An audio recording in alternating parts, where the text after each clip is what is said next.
반갑습니다, 여러분. 지혜로운 나이트입니다. 오늘 저희가 함께 살펴볼 자료들은요. 행복을 위한 말버릇, 그리고 또 인간의 어떤 근본적인 욕구에 대한 아주 흥미로운 통찰들을 담고 있더라고요. 네. 매일매일 좀 더 행복하게 살 수 있는 비결이 어쩌면 이 말하고 우리 안의 욕구를 이해하는 데 있을지도 모르겠어요. 네, 맞아요. 특히 그 자료들을 보면 어려운 상황에 딱 부딪혔을 때 우리가 어떤 말을 선택하는지, 그리고 또 우리 안에 여러 욕구들이 있잖아요. 그중에서 뭐가 딱 채워지지 않았을 때 불만을 느끼는지, 이걸 아는 게 중요하다고 공통적으로 이야기하더라고요. 네. 그 핵심 내용들을 한번 하나씩 좀 자세히 들여다보죠. 좋습니다. 첫 번째로 그 행복한 사람들의 말습관 3가지? 이 부분을 강조한 게 좀 인상 깊었어요. 어려운 상황에서도 분명 이건 무슨 의미가 있을 거야. 이렇게 좀 긍정적으로 해석하려고 애쓰는 거예요. 네네. 그 보내주신 자료에 나온 68세 할머니 사례 있잖아요. 갑자기 무릎 수술 받으셨는데 오히려 그걸 계기로 글을 쓰셔서 책까지 내셨다는 이야기. 정말 딱 맞는 예시 같아요. 그렇죠.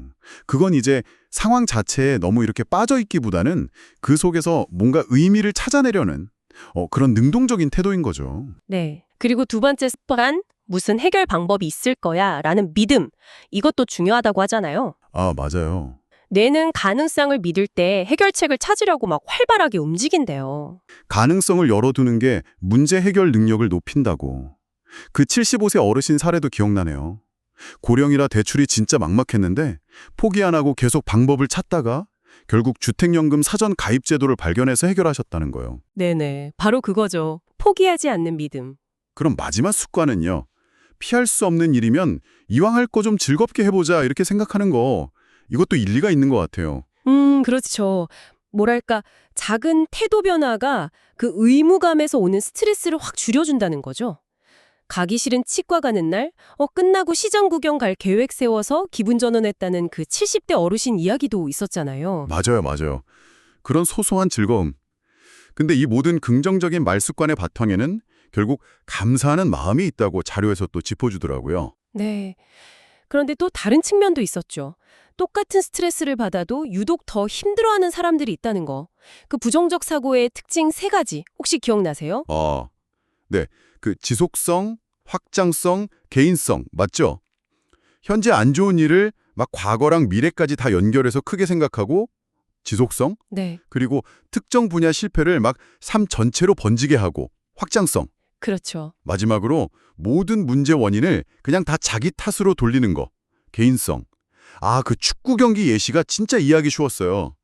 지고 나서 난 늘 이 모양이야. 이것 때문에 다른 일도 다 엉망될 거야. 전부 내 잘못이야. 이렇게 생각하는 거예요. 정확해요. 딱 그거예요. 반면에 이제 심리적으로 좀 건강한 사람들은 문제 범위를 딱 제한하죠. 이번 경기는 좀 안 좋았네. 이렇게요. 네. 그리고 외부 요인도 인정하고요. 상대팀 선수가 유독 잘하더라. 이런 식으로. 그리고 자신의 부족한 점은 이건 다음에 개선해야겠다. 이렇게 기회로 삼는 경향이 있다는 거죠. 관점의 차이가 회복력에 정말 큰 영향을 미치는군요.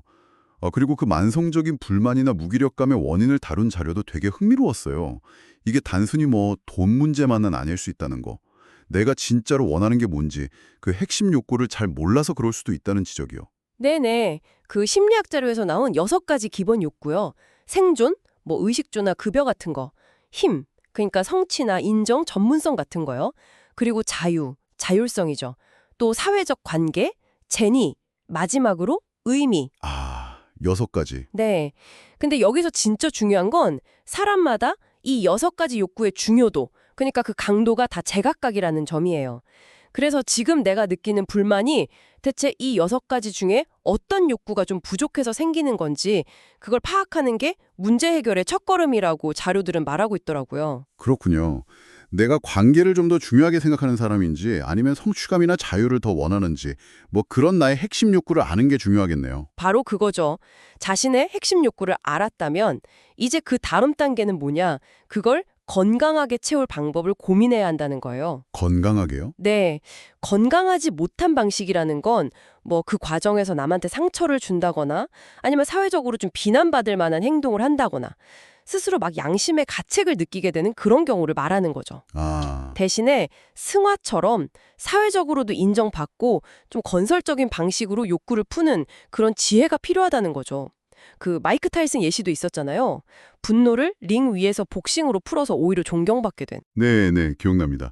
그리고 또 힘든 상황 속에서도 행복을 유지하는 사람들 공통점으로 자기 수용, 그리고 뚜렷한 삶의 목표.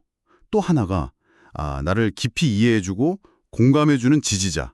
단 한 명이라도 그런 사람이 있는 게 중요하다고 여러 자료에서 공통적으로 꼽았어요. 네, 맞습니다. 오늘 저희가 살펴본 이 자료들은 결국 행복이라는 게 그냥 가만히 있으면 주어지는 게 아니라 세상을 어떻게 보느냐 하는 관점, 그리고 우리가 사용하는 말, 또 자기 자신에 대한 깊은 이해, 이런 걸 통해서 만들어갈 수 있다는 걸 보여주는 것 같아요. 그렇다면 여러분의 삶에서 가장 중요하게 여기는 욕구는 무엇인가요? 혹은 오늘 저희가 이야기 나눈 그 세 가지 말습관 중에 내일부터라도 한번 의식적으로 사용해보고 싶은 것이 있으신가요? 이 질문들에 대해 스스로 답을 찾아보는 것이 오늘 나눈 이야기들을 여러분의 삶에 적용하는 의미 있는 성찰이 되지 않을까 싶습니다. 함께 해주셔서 감사합니다. 지혜로운 나이테 구독, 좋아요, 알림 설정은 채널 성장에 많은 도움이 됩니다. 감사합니다. 또 다른 좋은 내용으로 다시 뵙겠습니다.